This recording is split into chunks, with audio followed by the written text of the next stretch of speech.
नमस्कार दोस्तों, कैनवी कोचिंग में आपका स्वागत है। और हम आपको करा रहे हैं पृष्ठीय क्षेत्रफल और आयतन।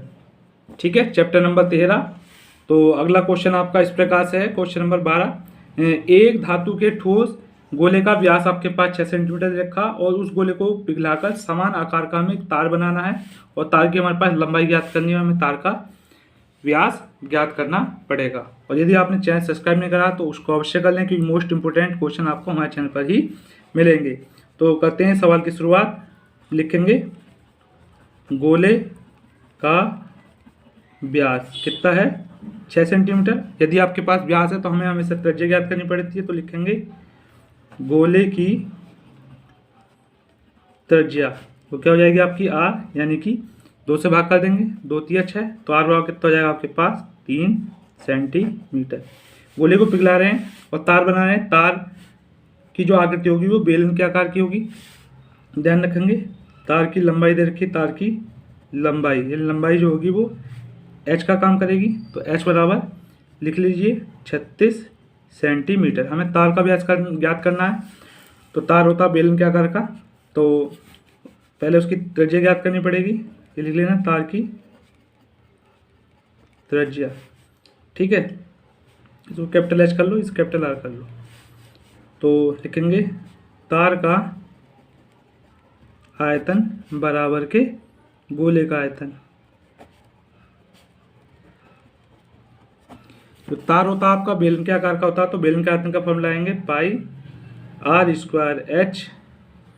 तो आर हम तार की कैपिटल ले रहे हैं और एच भी हमारा कैपिटल ही है। चलो काट के यहाँ लिख देते हैं पाई आर स्क्वायर एच, गोले का 4/3 पाई आर का क्यूब। पाई से पाई हमारा कैंसिल हो जाएगा। आर हमें पहले ज्ञात करना है, क्योंकि व्यास ज्ञात करने के लिए त्रिज्या का होना अति आवश्यक है। 3 की घात 3। ठीक है, 4/3, 3 गुणा 3 गुणा 3, एक 3 से आपका 3 कट जाएगा। आर स्क्वायर गुणा 36। तो आर का स्क्वायर ऐसे रहेगा 4, तो क्या होगा 3 तिया 9 हो जाएगा आपका। 36 ही गुणा में है, भाग में आ जाएगा, 9 चौक 36, 4 का ना 4। तो आर स्क्वायर की वैल्यू 1 हो गई। तो इस पर रूट चढ़ा देते हैं, तो आर की वैल्यू कितनी हो गई 1 हो गई। तो व्यास का ज्ञात करेंगे, तार का व्यास। व्यास जो होता है क्या होता है, दुगना होता है किसका, त्रिज्या का। त्रिज्या कितनी है हमारे पास 1 है। तो आर बराबर कितना हो गया आपके पास 2 का ना 2 सेंटीमीटर तार का व्यास। ठीक है, अगला क्वेश्चन क्या है आपका। एक लंबेते शंकु है, उसकी त्रिज्या और ऊंचाई में अनुपात कुछ दे रखा है 3:4। ये आपका 2020 की परीक्षा में क्वेश्चन आ चुका है।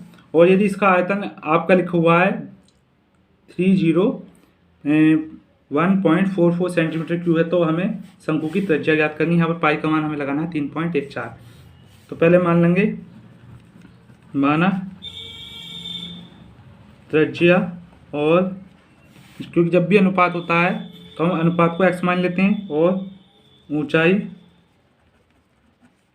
में अनुपात x है। ठीक है, तो आपका जो त्रिज्या हो जाएगी किसकी, शंकु की, कितनी जाएगी 3x, ऊंचाई कितनी जाएगी आपकी 4x।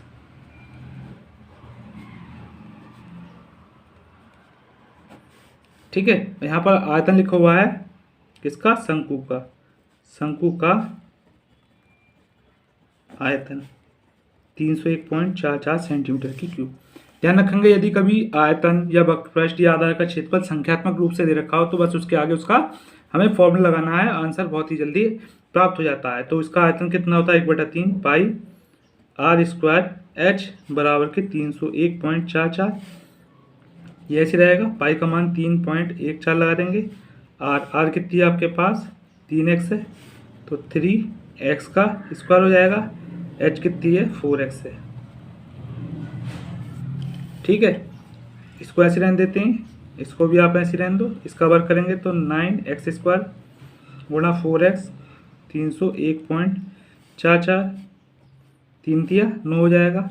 अब इस वाले एक्स स्क्वायर जाएगा आपके पास एक्स का क्यूब हो जाएगा। इधर कितना बचा आपके पास 301.44। यहाँ पर ये गुणा में है, ये आपका भाग में आ गया और 3 चौका कितना हो गया 12 हो गया। इसके पॉइंट से हम इसका पॉइंट हटा देते हैं तो एक्स का क्यूब हो जाएगा 301/4 गुणा 12। ऐसे 2 से काट लेते हैं, 2 का 2 और 2 पंजे 10, 2 सत्ते 14, 2 का 2, 1 बचा, 2 पंजे 10, पढ़न जाएगा 0, 2 सत्ते 14, 2 दूनी 4। अब करना क्या है, इसको इससे भाग कर लेते हैं। 157 डिवाइड बाय 15072, तो वही 150 157 है।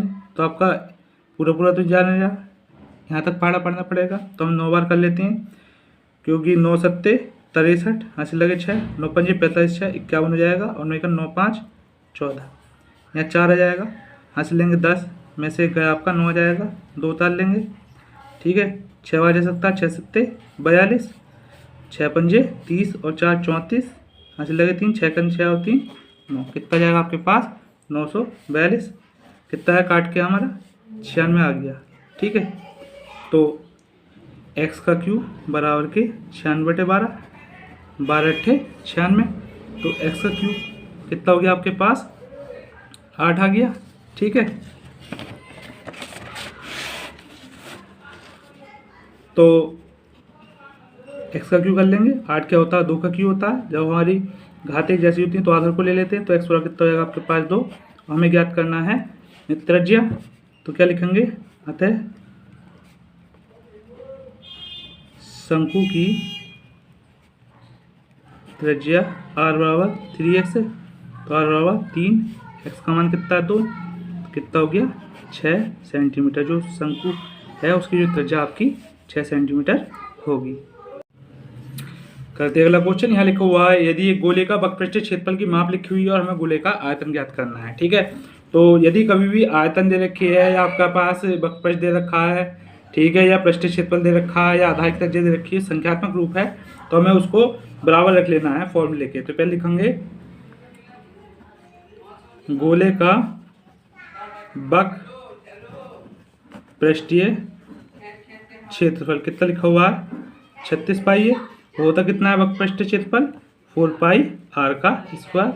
तो पाई से पाई काट देंगे, 4 r स्क्वायर रहा 36, इससे इसको काटेंगे 4 9 36, तो r स्क्वायर की वैल्यू 9, तो r क्या होगा √ के 9, तो r कितना हो गया आपके पास 3 आ गया। हमें क्या ज्ञात करना, गोले का आयतन। लिखेंगे गोले का आयतन कितना होता है 4/3 पाई r का क्यूब, तो 4/3 ऐसे रहेगा। ध्यान रखेंगे यदि कभी भी इस टाइप के जो सवाल है गोले के शंकु के, इसमें अगर आपकी कोई संख्या जैसे पाई का मान लगते हैं 22/7, उससे आपकी कोई चीज़ ना कटे, यानी h का मान या r का मान ऐसा ना हो जो आपका 7 से ना कट रहा हो, तो उसको हम ऐसे ही पाई के पदों में छोड़ देते हैं। जैसे कि यहाँ पर r की वैल्यू 3 है, 3 घात 3 बार लिख देते हैं, क्योंकि यहाँ पर कटेगा नहीं। लिखना चाहें तो आप 22/7 लगा के पॉइंटों में ज्ञात कर सकते हो, ठीक है।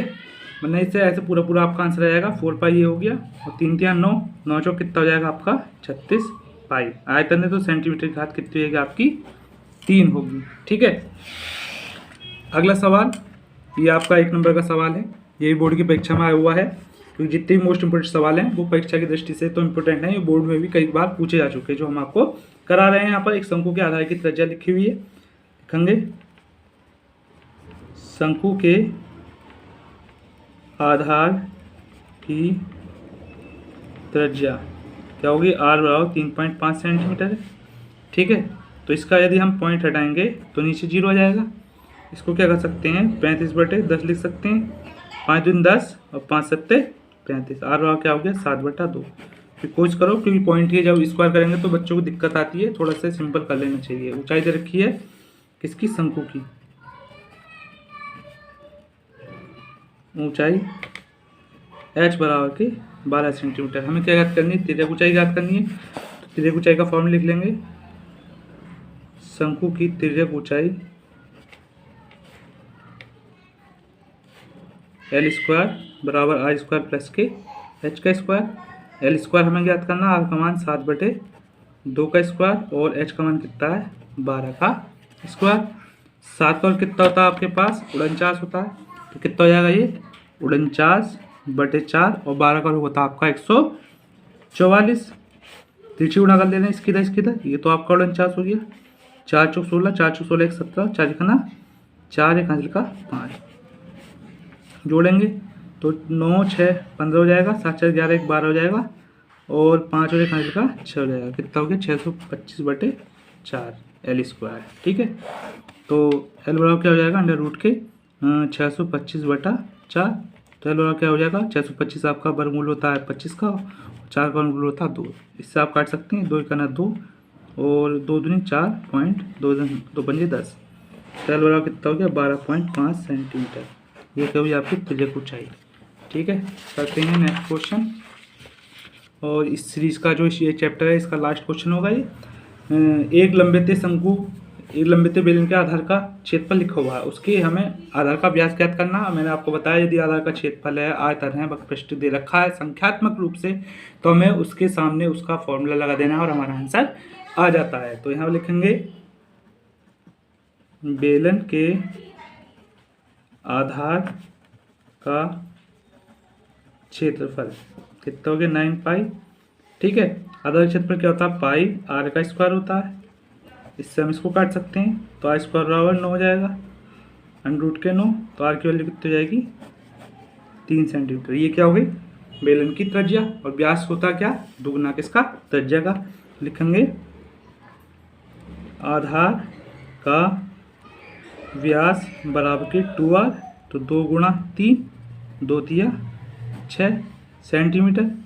ठीक है, इस प्रकार से आपका जो 13वां चैप्टर है वो आपका कंप्लीट होता है मात्र 16 क्वेश्चनों में। और आपको ये सभी जो वीडियो कैसी लगी कमेंट्स बॉक्स में बताएं और ज़्यादा से ज़्यादा शेयर करें, जिससे कि जो बच्चे बोर्ड की तैयारी कर रहे हैं उनको अच्छी प्रकार से सवाल समझ कर अच्छे नंबर वो प्राप्त कर सकें। धन्यवाद।